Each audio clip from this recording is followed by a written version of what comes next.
এবার হচ্ছে আমরা কোশ্চেন নাম্বার 3 সলভ করব, যেখানে কেন্দ্র হচ্ছে মূলবিন্দুতে এবং অক্ষদা বরাবর আর অক্ষ ও অনুবন্ধী অক্ষ। দ্যাট মিনস আমরা এটা বলতে পারি, যেমন হচ্ছে কেন্দ্র হচ্ছে মূলবিন্দুতে, এটা হচ্ছে 0,0, এবং যেহেতু আমরা অধিবৃত্ত পড়তেছি সো আমি ধরে নিলাম এরকম একটা স্ট্রাকচার। ওকে, কারণ অক্ষদ্বয় বরাবরই কি আমার আর অক্ষ, এক্স অক্ষ বরাবর এখান আর অক্ষ। ওকে, সো এটা কিভাবে সলভ করবো জানি, x² - y² - b² = 1। এখন কথা হচ্ছে যেহেতু দুইটা বিন্দু দেওয়া আছে, ওকে, আমার এখানে অজানা রাশি কয়টা, a অজানা, b অজানা। সো আমার অজানা a অজানা, b অজানা। আমরা যদি এটা একটা বিন্দু দেওয়া থাকবে, ওকে, x1 y1, এটা একটা বিন্দু x2 y2।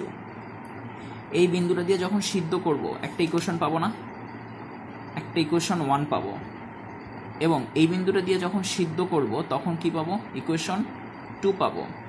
দুইটা ইকুয়েশন, দুইটা আননোন, সলভ হয়ে যাবে।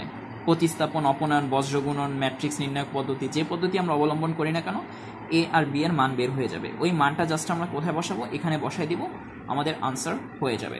এখন কথা হচ্ছে এখানে কিন্তু আমাকে বলে নাই যে এক্স অক্ষ বরাবর আর অক্ষ নাকি ওয়াই অক্ষ বরাবর আর অক্ষ। সো আমাকে হচ্ছে এক্ষেত্রে দুইটাই করতে হবে। তার মানে এক্স অক্ষ যেমন আর অক্ষ ছিল, এর পরেরটা আমরা চিন্তা করব ওয়াই অক্ষ বরাবর আর অক্ষ। ওকে, সো এটার জন্য কি আমরা সেম ফরম্যাটে আগাবো। এখানে জাস্ট ইকুয়েশনটা থাকবে এরকম, y² - b² - x² = 1। সো এই ক্ষেত্রে অজানা কোনটা, a অজানা, b অজানা। মান বসাবো, দুইটা মান মানে দুইটা ইকুয়েশন আসবে, দুইটা আননোন, মান বের হয়ে যাবে এবং সলভ হয়ে যাবে। এরপর ওই এ আর বি মান বসাইলে আমরা অধিবৃত্তের ইকুয়েশনটা পেয়ে যাব। অধিবৃত্তের ইকুয়েশন যদি পেরে যাই, এরপর হচ্ছে আমাকে বলছে রিপিট কোশ্চেন টাইপ 1, মানে হচ্ছে বিভিন্ন উপাদান বের করতে বলছে। আমরা অলরেডি জানি কোশ্চেন নাম্বার 1-এ দেখছি একটা ইকুয়েশন দেওয়া থাকলে কিভাবে হচ্ছে আমরা বিভিন্ন উপাদানের মান বের করতে পারবো। সো আমরা যেহেতু এটা পেরে গেছি, তার মানে কি আমরা এখন বিভিন্ন উপাদানের মানও বের করতে পারবো। তার মানে কোশ্চেন 9ও solve. Okay, that's all for today. And একটা কথা না বলেই নয়, যদি হচ্ছে কখনো বলা থাকে যে এক্স অক্ষ বরাবর আর অক্ষ, তখন কিন্তু শুধু এইটুক করলেই চলবে।